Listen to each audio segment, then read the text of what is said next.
அன்பார்ந்த எனதருமை யூடியூப் நேயர்களுக்கு வணக்கம்.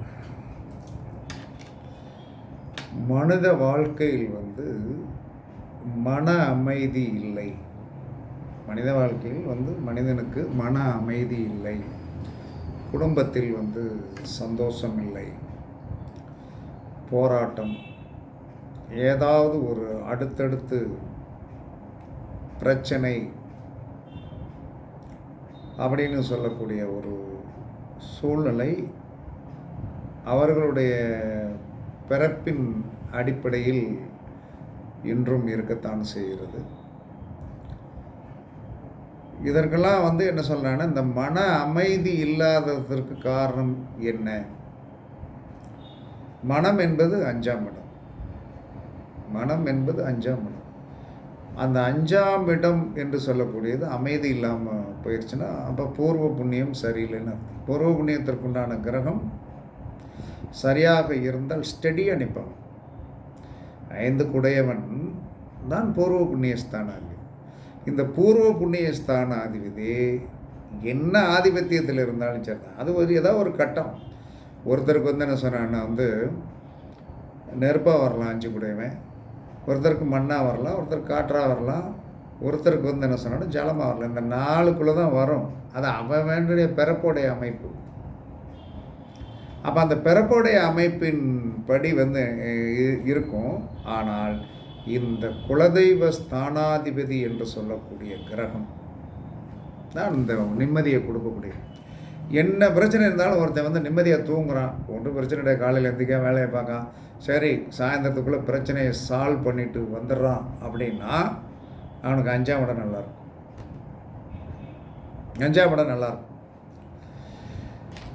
அதே சமயத்தில் ஒருத்தன் என்ன சொன்னான்னா, தன்னுடைய காரியத்தை இன்னைக்கு இந்த இடத்துல முடிக்கணும் அப்படின்னு சொல்லிட்டு போகிறான். அந்த காரியம் பிரேக் ஆகுது அப்படின்னா அந்த பிரேக் ஆகிறதுக்கு காரணம் என்ன தெரியுமா? 9ஆம் இடம் நல்லா இருக்குது. 9 குடையவன் அபிலாசைகளை தீர்த்து வைக்கக்கூடியவன். 9 குடையவன் என்று சொல்லக்கூடிய அபிலாசைகளை தீர்த்து வைக்கக்கூடியவன். அப்போ இந்த அபிலாசையை தீர்த்து வைக்கக்கூடியவன் அவனுடைய எந்த பூதம் வாத்தில் அந்த கட்டம் என்பது தான் பூதம். அந்த பூதம் என்ன செய்யணும்?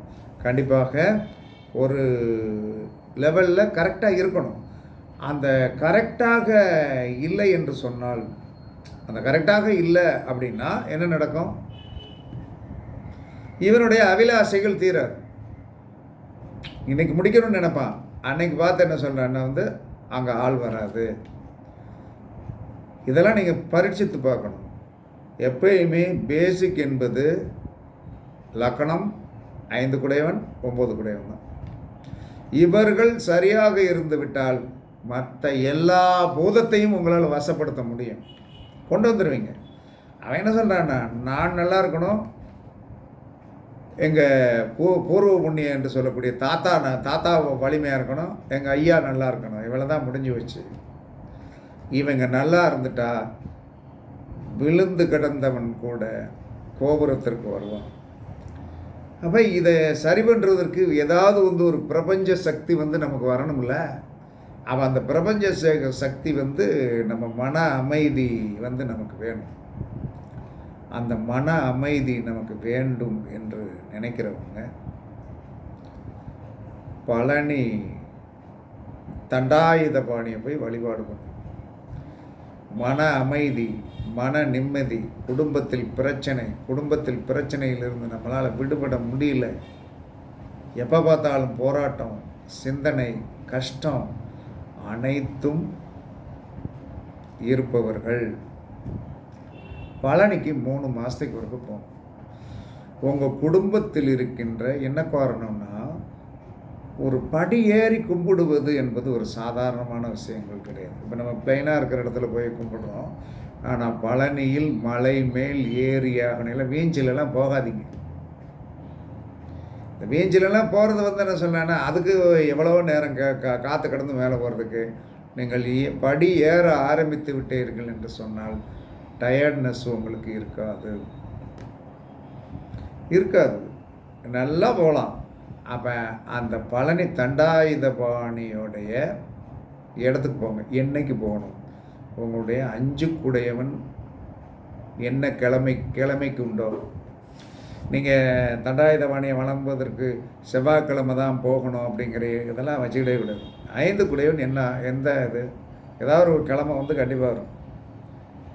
அந்த கிழமையில் முதல் நாள் நைட்டு போய் தங்க. என்னை பொறுத்தவரை ஒரு ஸ்தலத்தில் வந்து முதல் நாள் போய் தங்கினீர்கள் என்று சொன்னால் உங்களுக்கு முதல்ல கஷ்டம் குறைய போகுதுங்கிறத உத்தரவாதம் எடுத்துக்க. நீங்கள் என்ன செய்வீங்க? எங்கிட்ட கார் இருக்குது, நாங்கள் விடிய காலம் கிளம்பி, அதெல்லாம் கிடையாது. நீங்கள் உங்கள்கிட்ட கார் வேணாலும் வச்சுக்கிட்டு என்ன வேணாலும் வச்சுக்கிடுங்க. மன அமைதி வேணுமா? எந்த கோயிலுக்கு போனாலும் முதல் நாள் நைட்டு அந்த கோயில் ஸ்தலத்தில், அந்த கோயில் ஸ்தலத்தை சுற்றியுள்ள லாட்ஜுகளில் ரூம் போடுங்க. நல்ல ரூம் போடுங்க. நல்லா சந்தோஷமாக இருங்க. கோயிலுக்கு போகிறோமே அங்கே போய் சந்தோஷம், அப்படி இப்படி சந்தோஷம்னா தண்ணி அடிக்கிறது சந்தோஷம் கிடையாது. புருஷன் முன்னாடியோடு போனீங்களா அந்த சந்தோஷத்தை, அது இயற்கை. அதை வந்து யாராலும் நீங்கள் தடுக்க வேண்டிய அவசியமே கிடையாது. சந்தோஷமாக இருந்துட்டு சாமியை கும்பிடுங்க. எந்த சாமி வந்து நீங்கள் சந்தோஷமாக இருந்துட்டு வந்துட்டீங்க, என்னை பார்க்க வந்துட்டீங்க அப்படின்னு தண்டிக்குமான்னா இன்றைக்கி வரைக்கும் தண்டித்ததே கிடையாது. அதனால தான் பெரும்பாலானவர்கள் இன்றைக்கி வரைக்கும் உயிரோடு இருக்கிறதுக்கு, விரதம் இருந்து உயிரோட இருக்கிறவனுக்கு காரணம் என்ன தெரியுமா? சாமி தண்டிக்காது. சபரிமலைக்கு போயிட்டு வந்து ஒன்றும் தண்ணி அடிச்சிடலாம், சாமி தண்டிச்சிச்சா மறுபடியும் போடத்தான் செய்கிறான். இறைவன் தண்டிக்க மாட்டான். அதனால் கரெக்டாக வருஷம் கொண்டாட்டி போங்க, வருஷம் கொண்டாட்டி போங்க, அது நல்லது. தம்பதி சகிதமாக சாமி கும்பிட்டீர்கள் என்று சொன்னால் வாழ்க்கை மாறும். எந்த கோயிலுக்கு போனாலும் தம்பதி சகிதமாக போங்க, அங்கே நல்லா சாப்பிடுங்க. எப்பயுமே அன்றைக்கு லிபரலான செலவு இருக்கணும், நல்ல அழகான லிபரலான செலவு இருக்கணும். சாப்பாட்டை பற்றி கவலைக்கூடாது, சின்ன ஹோட்டலுக்கு போகணும் அப்படின்னு நினைக்கக்கூடாது. விரும்பியதை வாங்கி சாப்பிடுங்கள். அதுவே ஒரு கஷ்டம் அப்படிங்கிறது இருந்ததுன்னா, ஒரு கோயிலுக்கு பிரயாணம் பண்ணினால் அவனுடைய கஷ்டம் தீர்ந்துடும். வீட்டுக்குள்ளேயே உட்காந்துட்டு சுற்றி இருக்கிற பக்கத்தில் இருக்கிற உள்ளூர் சாமியை கும்பிட்றது நான் தப்புன்னு சொல்ல முடியும். அது முக்கியம். கொஞ்சம் பிரயாணம், சந்திரன் ரிலாக்ஸேஷன் ஆக்கி விடுவார். சந்திரன் தான் பிரயாணத்துக்கு அதிபதி. அந்த பிரயாணத்துக்கு அதிபதி அப்படி போய் அங்கே இருக்கிற தண்ணீர்களில் மாற்று தண்ணீர் அல்லவா, நம்ம தண்ணி வந்து ரெகுலராக குளித்து பழகி போயிடும். மாற்று தண்ணீரில் வந்து ஒரு நாள் குளித்து நீட் பண்ணி மாற்று இடத்தில் படுத்திருந்து மாற்று இடத்தில் கிடைக்கின்ற உணவை ருசித்து அங்கே இருக்கிற தெய்வத்தை வணங்கி வந்தீர்கள் என்று சொன்னால் வெற்றி கிடைக்கும். அதனால தான் அந்த காலத்தில் கோயிலுக்கு அடிக்கடி போனாங்க. போகக்கூடாதுன்னெலாம் சொல்ல. அப்போ பழனி முருகனை நீங்கள் போய் வழிபாடு பண்ணினீர்கள் என்று சொன்னான். பழனி முருகனை வழிபாடு பண்ணிட்டீங்கன்னா மன அமைதி கிடைக்கும். இது எதற்கு? 5ஆம் பாவம் என்று சொல்லக்கூடிய மன அமைதி. பூர்வ புண்ணியத்தை வந்து சரி பண்ணி கொடுத்துருவார். குலதெய்வத்தில் இருக்கிற சின்ன சின்ன குறைகள் எது இருந்தாலும் என்ன சொன்னால் சரியாகி, அங்கே இருக்கிற பிரச்சனைகள் சரியாகி, உங்களுக்கு அந்த குலதெய்வத்தோடைய 5ஆம் பாவத்திற்குண்டான அருள் கிடைப்பதற்குண்டான ஒரு ஆதிபத்தியத்தை அவர் கண்டிப்பாக கொடுத்து விடுவார். நீங்கள் பயன்படுத்தி பாருங்கள். கண்டிப்பாக உங்களுக்கு வெற்றி கண்டிப்பாக கிடைக்கும். அப்போ பழனி தண்டாயுதபாணி முருகன் கோவிலில் போய் சாமி கும்பிட்டு அங்கே கிடைக்கின்ற பிரசாதம் என்று சொல்லக்கூடியதை 6 பிரசாதம் உங்கள் வீட்டுக்கு தனியாக வாங்கிக்கிடுங்க. 6 பிரசாதங்கள் நீங்கள் வாங்கிட்டு வந்து நண்பர்கள் என்பதை விட நமக்கெல்லாம் இவங்க பிரசாதம் கொடுப்பாங்களா ஐயா அப்படின்னா, ஒரு பாமரனுக்கு பிரசாதம் கொடுக்கணும். ஒரு பாமரன் நம்ம பக்கத்துலேயே இருக்கிறான்.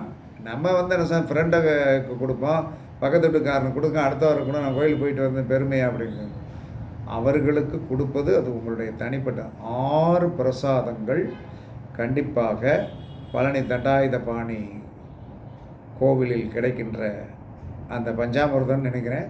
அந்த பஞ்சாமிர்தத்தை வாங்கி மானசீகமாக கோயிலுக்கு போயிட்டு வந்து கொடுங்க. இதனால் உங்கள் குடும்பத்தில் இருக்கின்ற மன கஷ்டம், உங்களுடைய குடும்பத்தில் இருக்கின்ற பிரச்சனை அனைத்தும் தீர்ந்து நீங்கள் பொருளாதாரத்தில் மன அமைதி சீக்கிரமாக பெறுவீர்கள். உங்கள் குடும்பத்தில் இருக்கிற ஒரு கஷ்டம், நீண்ட நாள் கஷ்டம் கட்டாய் போயிடும். பழனிக்கு போயிட்டு வந்தால், ஏன்னா அவர் குடும்பத்தை பிரிஞ்சு போனார், பழனியில் போய் உட்கார்ந்தார். நம்ம வீட்டில் வந்து என்ன சொன்னாங்கன்னா, ஏதோ ஒரு கஷ்டம், உங்களை தொந்தரவு பண்ணி கொண்டிருந்த கஷ்டம் கட்டாகி நிம்மதி கிடைக்கும்.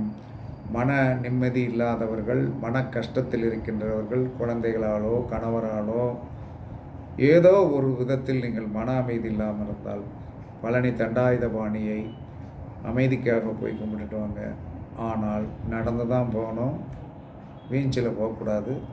திரும்ப வந்து அதுவும் என்ன சொல்கிறேன்னா, உங்களுடைய பூர்வ புண்ணிய ஸ்தானாதிபதி என்று 5 குடைவன் கிழமையில் தான் போகணும். முதல் நாள் நைட்டு தங்கணும். பரிசித்து பாருங்கள், பெரிய வெற்றி கிடைக்கும். பஞ்சாமிர்தம் 6 டப்பா வாங்கி வந்து தானம் பண்ணிடணும். பண்ணிட்டீங்கன்னா கண்டிப்பாக அடுத்த செகண்ட் அதற்குண்டான சொல்யூஷன் கண்டிப்பாக கிடைக்கும் என்று கூறி உங்களிடமிருந்து விடைபெறுவது சிப்பிப்பாறை ஜோதிடர் சாதி ராகவன் ஜெயபாலாஜி. சுகமே சூழ்க, சுகமே சூழ்க. வாழ்க வளமுடன், வாழ்க வளமுடன். வணக்கம், வணக்கம், வணக்கம், வணக்கம்.